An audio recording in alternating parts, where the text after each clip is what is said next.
بقى الكلام اللي انا بقوله ده؟ لان في الاونة الاخيرة في احدى الشركات، يعني ربنا يوفقهم،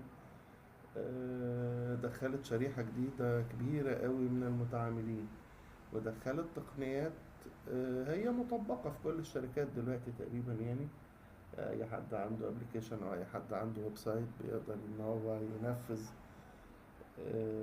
اوردر اللي هو ستوب لوس او ايقاف الخسائر. كويس.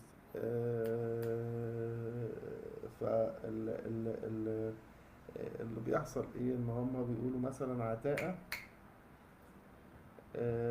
الكسر بتاع 39 سلبي، وانا ما زلت مصر ان الكسر بتاع 9 جنيه و30 قرش هو ده الستوب لوس بتاعي.